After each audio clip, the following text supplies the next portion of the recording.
Hello, everybody. My name is Paul Quinney, and this is the Flames Faceoff, brought to you by the Hockey Writers. We're a weekly show, and we bring together some of our best writers to discuss all things Flames.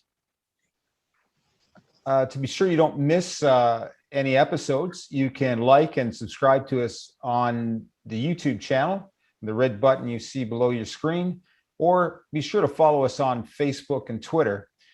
And make sure you don't miss some of the great hockey content that we have on thehockeywriters.com. So with that, let's get going. I'd like to introduce the panel. We have Mr. Greg Tysowski. Greg, how are you doing? I'm doing pretty well. Better than the Flames are doing, I tell you right now. Okay, here we go. We're going to have lots of time for that. Yeah. And we have Colton Pankiw. Colton, welcome. Hey, Paul. Thanks for having me. And last but not least, Mr. Brett Krauss, with all those lovely flame sweaters behind you. Yes, I've added to my set today, so we're looking good now. Yeah, I see you got Blasty there. I was looking at that myself at some point. Oh yeah, I had to get it as soon as they announced the return of Blasty. So yeah. Well, look, Greg kicked it off. I guess we can't help but start with the Oilers set. The Flames dropped one last night, 7-1. They managed to score just 2 goals in 2 games. They're now a sub 500 hockey team.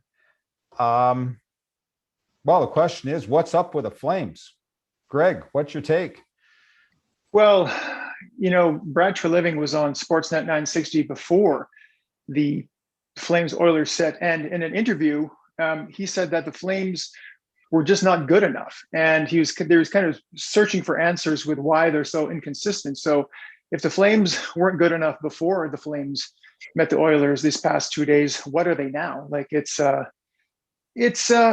pretty frustrating because I don't really know what to make of this team. I was after the game, I went on Twitter just to see some of the backlash from fans and pundits, and there was a unique stat that came up, and it said that in the last 82 games, which would be like a normal season, the Flames are 30, 33, and 19, good for 79 points, which is nowhere near playoff quality team. So I don't really know if people are surprised that they're so bad right now, but they haven't been good really for a long time. So the question is this who they are, or is this just a blip, a downturn?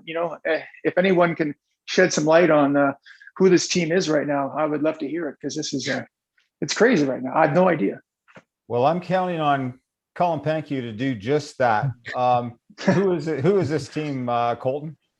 Yeah, like Greg said, I really don't know.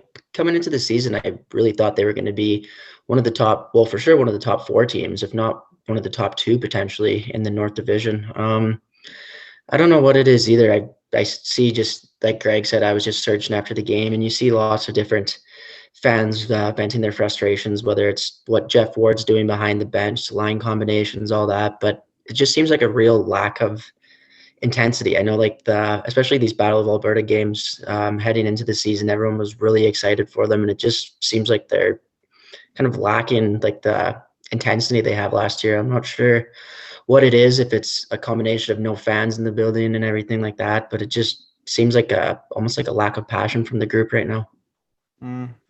Brett, what are your thoughts on that? Yeah, kind of the same as your guys' thoughts. I think, I don't know, just in the Sean Monahan, Johnny Gaudreau era, that has seemed to be the question every season. That hasn't been a winning season. Other really than their second round exit against Anaheim in 2015. It's always been, who is this team, since they've found their core of Gaudreau and Monahan, and now that includes Matthew Tkachuk, Elias Lindholm, and they kind of bounce around between, some nights they have skill, some nights they have physicality, and then nights they just don't show up. And I don't know if it's, we just notice it more, that we watch the Flames more than any other team. Like, this could be a thing that happens with all teams in the league, but it seems it's always the question of who who are the Flames, and they haven't really been able to answer that for quite a few seasons now. Yeah. I noticed a lot of sloppy play last night. Turnovers, giveaways. I think it was McDavid's second goal. It was a mishandled puck by Hanifin. McDavid just took it off him. Valimaki and Nesterov were just awful with their coverage. They let a couple of goals in. So the view when that's the case by a lot of hockey observers is, well, you got a coaching problem. So do we have a coaching problem? Colton, I can see you nodding your head. Oh yeah, it's a hard thing. I mean, it seems any struggling team, obviously, in the league it's a coaching thing. Flames have obviously went through a fair share of them, so I don't think it's fair to point all the blame at the coach. At the same time, just some of the line combinations, some of the players he's putting out at times, it's been a little head scratching at times. So I'm not ready to say get rid of him. I think there's more to it. Obviously, though, it's easier to get rid of a coach than the whole roster. So yeah, there could be changes coming soon if they're not able to snap out of the funk they're in right now. Yeah. I think that the coaching carousel has been well documented on the Hockey Writers. There's been 10 in 10 years or something crazy like that. So I don't know if that's the problem. Like the Flames have been kind of mediocre team for quite a while, but the coaching changes, like Johnny Gaudreau's been through 4 coaches and Mark Giordano's been through 6 coaches. And what has really changed? Like they had a really good regular season 2 years ago where they were the best in the West, and the core of that group is still there. So it's like, so it's obvious that these guys can succeed, at least in the regular season. And, coaching changes can sometimes have a temporary bump. And in this COVID era, like if you hire someone who's out of the country, then that's 14-day quarantine and it's a short season. They're like, I really can't see them, changing coaches mid-season. They're going to ride this out, I think. But I don't know. It's we've been through a lot of coaches in Calgary, and so has that been a solution in the past 10 years? I don't think so. So I don't think anything's changed now. So yeah, I don't know. Yeah. Brett, what's your take? Yeah, I think I was listening to Pat Steinberg here on the radio last night and just the call-in shows for a little bit. And, somebody brought up a good point that there's probably more outside factors than just hockey-specific things this year. Like the pandemic, loss of revenue for the team, loss of just the mental health on the players themselves. Who knows what they're, going through. They might be struggling through this pandemic like a lot of people are. So I think, we've always looked at it as just sports specific. Oh, it's a coaching problem. Oh, it's elite talent is not actually elite, but there could be a lot more factors going on behind it. And that could also be the reason that Jeff Warden, maybe is at the helm this year. They might have wanted somebody else who was out there, but they might just might have not had the dollars to make it work this year. So I think there's a lot of outside factors that probably a lot of people won't ever see, but who knows really at that point. Well, Greg, you wrote a good piece this week for the Hockey Writers dealing with some of the departures and whether we miss them or glad they're gone. But I recall at the end of the article, I think your basic point was unless something changes here, unless they get on the rails again, you may be looking at blowing up this team. Yeah. Well, that's the thing. When a team stumbles like this, the fans obviously, they're crying for something to change, and you can either change the GM of the team, you can change the coach or the head coach of the team, and you can change your roster. But and I know there are some Flames fans out there want to see everything. They want to see, Brad Treliving's out because he's the one who created this team, who put it all together. They want to see, Jeff Ward out because he can't get the most out of these guys. And even in the room, some people are saying that maybe this room is not very good. Speaking of Sportsnet 960, there was a big deal about Rhett Warner on the morning show saying that he thinks that room is terrible because they're not playing for each other. They don't seem to have each other's back. So it's like, so when things are not working, there's many different ways you can try and reboot the team, you know, from the GM all the way down. But so I don't know. It's they say that insanity is trying the same things over and over again and expecting different results. But this is the textbook example of that. Like, it's year after year, we seem to think that the Flames are going to be good. On paper, they look good. And at times they have great regular seasons like 2 years ago, but nobody really remembers that unless they can get out of the first round, which has been exceedingly difficult for these guys for a long time. So it's, you know, I've been in Calgary since the mid 90s, and I think they've gotten out of the first round twice, you know? And so this is nothing new, but like I said, I don't really have the solution, but yeah, they could be looking at breaking up the band, as I said in my piece, at the end of the season, if there's no big push here and no big success. So yeah, I don't know. Colton, what's your take? Where's the blame fall? Coaching, general management, or the players? I guess Greg's saying, look, at the end of the day, the players have got to play. Jeff Ward can't do it for them. Yeah. Well, and it's a good point, especially when he's saying like the definition of insanity, just trying the same thing. And it seems like they keep bringing this group back and hoping, like, with all their documented playoff struggles, well, maybe this will be the year, maybe this will be the year. But like, how many times can you keep doing that and just run into the same problems each time? And like, eventually there's not just excuses or bad luck. Eventually this is just what the team is, and not able to get over that hump. Very inconsistent. Like I said, like Brett said, a coaching change would maybe provide a slight bump, but is it what gets them over the hump? Like, I don't see it. So, I mean, Treliving's been there for a while now. I don't think he's necessarily done a bad job at putting the roster together. I don't mind the team on paper. It's just something's missing.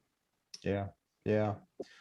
Well, that's a good segue into, I guess, the upcoming 6 games that we've got. They're heading to the East. They've got 2 with the team that's atop the North Division, the Leafs, and then 3 with the Senators. I suppose if they can put together a string of wins here, they'll be right back in the saddle. And if they don't, what are your thoughts, Greg, with respect to what that'll mean for a playoff berth for them this year?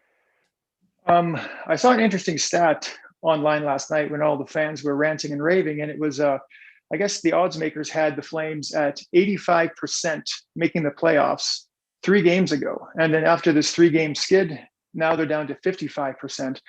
And I'm thinking, I'm no math whiz, but if they go like 2-4 in this next 6 or 1-5, they're like, I think that's it. I think they're done, because I think you had mentioned, Paul, that they would need to be a 750 hockey team, you know, the rest of the way. Yeah, if they don't get a lot of wins in the next 6 games here. And Ottawa's no guarantee. Like, at times they do show up. You know, they have beaten the Leafs a couple of times this year, and so Ottawa is not a given. Everyone's thinking, oh, there's 4 games. People thought maybe we take 4 games against the Canucks, and we were lucky to get 2 out of 4 because the way that the Flames played in that series. So, so if this is a crucial 6-game stretch, so like if they can split with Toronto and take 3 or 4, or maybe 4 or 4, if they can get out of this 4-2 in the next 6, I think they'll be back up above 500 a couple of games. And, you know, there's so many games against other teams in their division. They're always these 4-point games, they're calling it. So they're always playing teams they're chasing. So you can make up ground if you need to.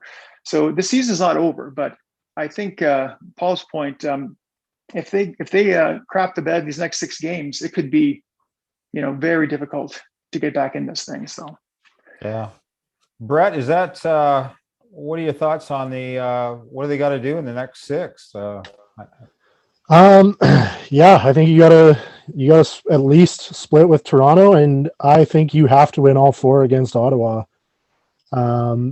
Because I think questions will really start to rise if they lose maybe 2 to Ottawa.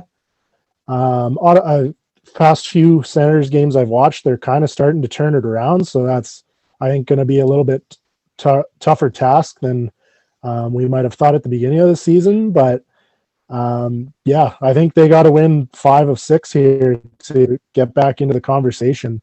And then I think they play Edmonton after Ottawa, and then Ottawa again. And I would even go as far as saying they got to win that 5th one against Ottawa, because I saw a fun stat on Twitter that they're talking about all the Canadian teams and their points kind of based with games remaining against Ottawa. And, Calgary's got a handful of games against everybody else. So I think that's where they got to make up ground while everybody else is battling for a playoff spot. Because if they don't, this playoffs could be a far stretch after this 6-game segment here. I don't know, Brett. If you come to Ottawa, we're gonna have to put you in the witness protection program, man. Your fans in the capital are gonna feel you're selling them short. Yeah, it's a good thing I'm a long ways away. They can't get to me just yet. Yeah. Colton, what are you thinking then with we've seen the Flames in this to be positive. I mean, a couple of years ago, I think they were in this same situation, and then they put together a winning streak and came out on top of the division. I don't know. Am I being naive? Do you think that's possible? Well, I mean, it's just the joys of a hockey season. Like right now, the sky is falling. We could talk next week, and they could be right back, win a bunch of games here, and the mood's completely changed. Top of the division, I think Toronto's probably gonna take that, and I think they're there for the rest of the year. I don't see anyone passing them, but yeah, I mean, 4 games coming up, like you said, against Ottawa. I think. I mean, look, even Ottawa has been playing better, but if they can't win at least 3 of those, then I think you really got to question what this team is. Not even to knock Ottawa; they're just a young team, obviously. One that you have to get points against this year. Everyone else in the division's been able to, so if they can't, I think that says a lot. But I think they can turn it around if they win those games. Like I said, I think we'll have a much different tone talking about them next week. Yeah. A lot's been written and discussed about their inconsistency problem. I think we've all alluded to here that it's not a new problem. It's been around for a while. They're a 500 club. Actually, this morning they're below that. I think they're 462, well below the league average of 460. I wanted to spend a little bit of time talking about what you can do about the inconsistency problem. I mean, it's not like there's a drill that Ward can add to the practice to address that. I guess is it an attitude problem, a character problem, a work ethic problem? Has Ward lost the dressing room? Greg, what you want to weigh in on that? Well, I think some of it's kind of an effort problem. Like when I was reading a recent article that about Brad Treliving's interview on Sportsnet, he was talking about this inconsistency as well, and just they don't have the answers as to why the effort level is there sometimes, and they're executing sometimes, and then sometimes they're not. Like even last night, the Flames outshot the Oilers 44-24, and their game 5-on-5, outside of a couple of big blunders, wasn't that bad. And they got burned on their PK like 2 or 3 times last night. But when you're out shooting your opponent, 44-24, and you still lose 7-1, like you're doing some things right. And I think we saw a bit more effort, from Tkachuk. He seemed more engaged to me than he has in a long time. And Bennett had that fight, and he seemed to try and prove himself, trying to get back into that game. But so I see flashes of effort, and I see players like Tkachuk trying, like after being invisible, I think, for a few games. So I don't know. The inconsistency is frustrating because it's kind of their trademark, even the last several years. So if they can find a better effort, and maybe that's a part of the problem, maybe they're not playing hard enough for each other.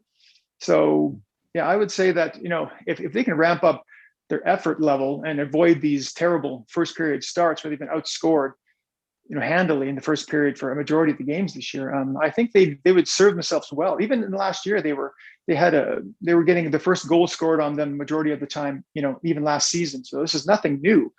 I just like to see, hard work. There's just show me the effort, and I think good things will follow from that. Brett, let's pretend you got appointed head coach of the Calgary Flames. What are you going to do on your first day on the job to address the inconsistency problem, rather? Honestly, I'm going to put whatever blender Jeff Ward has been using in a deep cupboard. My kind of philosophy through this whole thing has been, I think you just got to stick with it no matter wins and losses. Like, how are you going to build, how's Sam Bennett going to build chemistry if one night he's with Monahan and Gaudreau, scores a goal, has a decent game, and the next night he's out with, Joachim Nordstrom and Milan Lucic the next night, who play a totally different style of game. Yeah. So I think you kind of got to stick with what you got. You can't just shake it up. And I really don't like in-game shaking up the lines when it's going bad. I think you just got to ride those ones out. And I think, they got quite a few new guys in, and I think they kind of got to just try and ride the waves here. And, you got to try and build chemistry with the guys. Like, Lindholm's been playing with Monahan and Gaudreau since he's been here.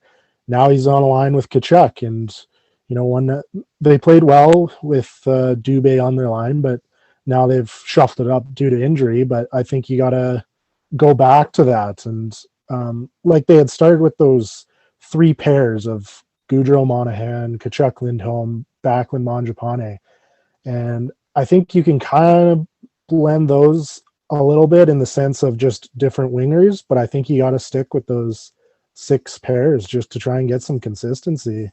Yeah. Because I think Peters and Gulletson, often mixed up the lines, and I think that's what I think is hurting them sometimes. What do you think, Colton? Would that go away, solidifying the lines, deciding on who's playing with who? What would that do to the consistency issue? Yeah, I think it's tough.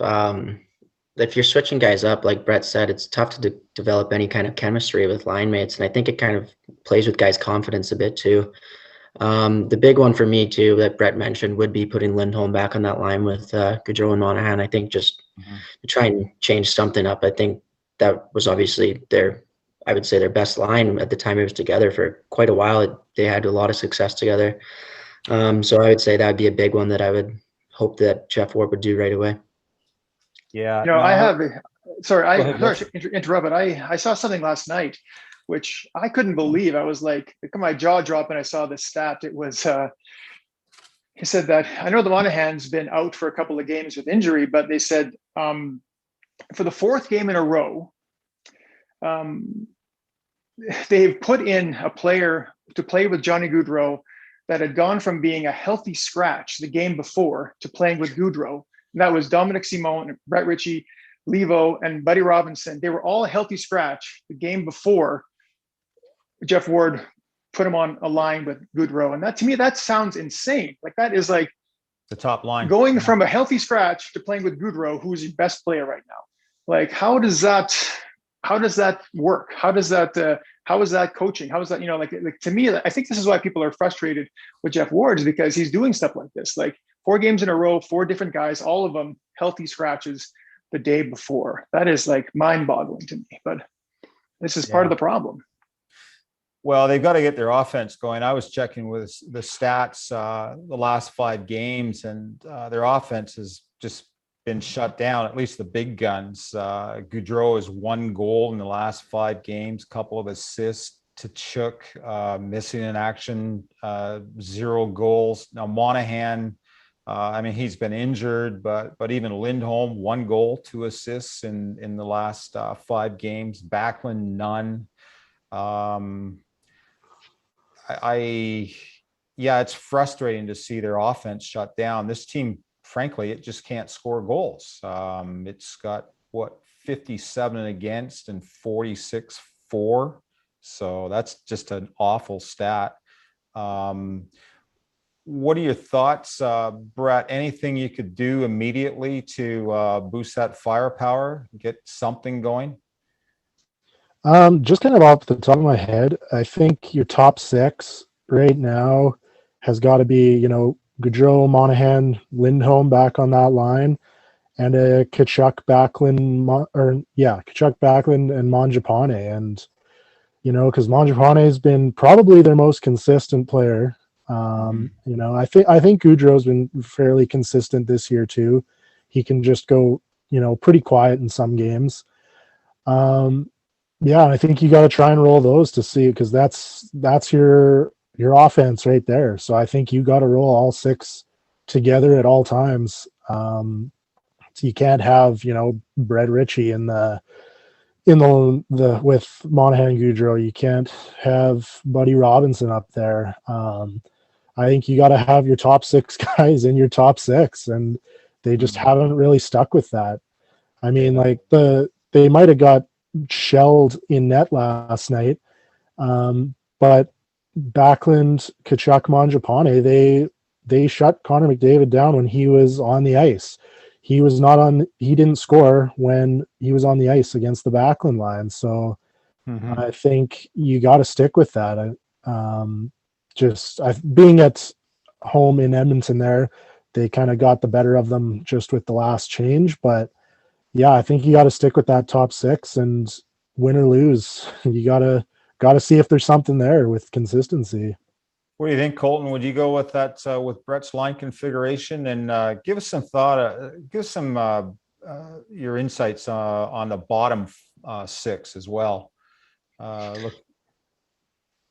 Yeah, so the top six, I would do the exact same combinations he was saying. Of course, once Monahan is back and healthy, I'm not sure there's been anything on that. But as far as the bottom six, it's tough. I think I was pretty excited to see Godwin got in last night, but then, played 6 minutes, so it's tough to really get anything going in that. Obviously, he had made a mistake early and really didn't get any kind of ice time after that. It's tough. I would just like to see consistency. I think just the blender of lines it's just tough on everybody, and it's really tough for guys to get going. But yeah, as far as what that looks like, it's tough. Like, I really was expecting a few guys, Josh Levo being the one to really come in and help solidify that bottom six and give them some scoring depth, and that just hasn't been there. So it's really tough. Eventually, like I know you want to stick with it and be consistent, but at some point there has to be some sort of change too. So it's really one of those things that it's tough to come up with an answer for right now. Yeah. Hey, speaking of change, Brett, I wanted to ping you on, you wrote a really interesting article this week on Sam Bennett and what the Flames may be able to get for him. Really enjoyed that. So give us your forecast. Is Bennett going to be wearing a flaming C by the time April rolls around? From everything I've read and listened to, I think so. Yeah. Because it was, Trey Living's first draft pick, highest draft pick in Flames history.